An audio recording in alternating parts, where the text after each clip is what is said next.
खतरे की घंटी जो है वो बज गई है जनाब। जो हम इस वक्त महसूस कर रहे हैं वो आम गर्मी नहीं है। ये दरअसल एल नैनो के खतरे की आमद है जो खामोशी से जाने ले सकता है और हमें अपने प्यारों से जुदा कर सकता है। मैं अभी आपको एक्सप्लेन करता हूँ ये क्या चीज़ है, और ये इंडिया और पाकिस्तान में बहुत केसेस रिपोर्ट कर रहा है। एक्सपर्ट का ये कहना है कि जैसे जैसे मई करीब आएगा ये सूरत हाल मजीद संगीन होती चली जाएगी। एल नैनो बेसिकली है क्या? अगर आप बिल्कुल ही सादा अल्फाज में इसको समझें तो बहरुल कहल की जो पैसिफिक ओशन का जो पानी होता है ना, वो गैर मामूली तौर पर गर्म हो जाता है। और इससे क्या होता है कि इससे दुनिया भर में जो हवा का निज़ाम है उसके अंदर एक तब्दीली, उसके अंदर एक जो चेंज है वो आना शुरू हो जाता है। जनूब मगरबी मानसून जो हमें मई में बारिश देता है इस बार तखीर का शिकार हो सकता है, फिर वो कमज़ोर पड़ सकता है। अब ये चीज़ इतनी ख़तरनाक है, इसका मतलब क्या है? इसका मतलब ये है कि जब बारिश होनी चाहिए उस वक्त शदीद गर्मी पड़ेगी, बारिश नहीं होगी। और ये जो सूरत हाल है ना, ये बहुत ही ज़्यादा ख़तरनाक हो जाती है। इतनी ख़तरनाक हो जाती है यहाँ तक कि सेहतमंद अफराद भी हीट स्ट्रोक की वजह से जान से जा सकते हैं। और ये सबसे ज़्यादा ख़तरनाक इसलिए कि आप खड़े खड़े गिर जाएंगे, आपको पता ही नहीं चलेगा।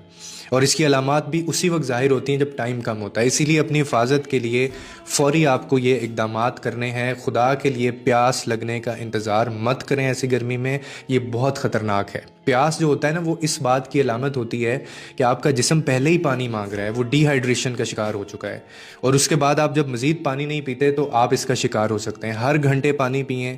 बच्चों और बुज़ुर्गों को खुदा के लिए बाहर ना जाने दें, उनको अंदर घरों के अंदर रखें। हमेशा अपने पास पानी की बोतल रखें। इसका सबसे ख़तरनाक जो वक्त होता है ना, वो होता है कि आप सुबह 11 बजे से दोपहर 3 बजे तक, चाहे ऑफिस में हैं चाहे आप कहीं भी हैं, आप बाहर मत निकलें, क्योंकि उस वक्त सूरज की जो शुआएं हैं वो बराह रास्त जिस्म पर पड़ती हैं। और अगर मुमकिन हो तो घर के अंदर रहें, बाहर अगर बहुत ज़रूरी काम नहीं है तो मत निकलें।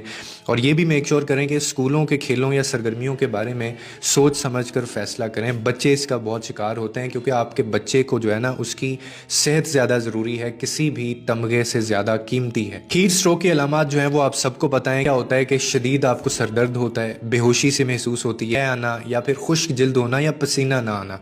अगर ये अलामात आपको ज़ाहिर हो रही हैं या आप किसी को ये अलामात ज़ाहिर होता देख रहे हैं तो मरीज़ को सायादार जगह पर लेकर जाएं। फ़ौरन पानी फेंकें या उसको पानी पिलाएं। गीले कपड़ों से जिस्म ठंडा करें उसका, या फिर फ़ौरन उसको हॉस्पिटल लेकर जाएं। और आखिर में यही कि ये मालूमात पढ़कर खामोश ना रहें, क्योंकि ज़्यादा से ज़्यादा लोगों को पता चलेगा तो न जाने आप कितनी जानें बचा सकते हैं। इसे अपने ख़ानदान, दोस्तों और हर उस कम्युनिटी में शेयर करें कि हम सबको आने वाले जो एल नीनो सिचुएशन बनने जा रही है इससे हमें पता हो। और याद रखें, हम सिर्फ इस सूरत में इस ख़तरे से बच सकते हैं जब हम खुद को महफूज रखेंगे।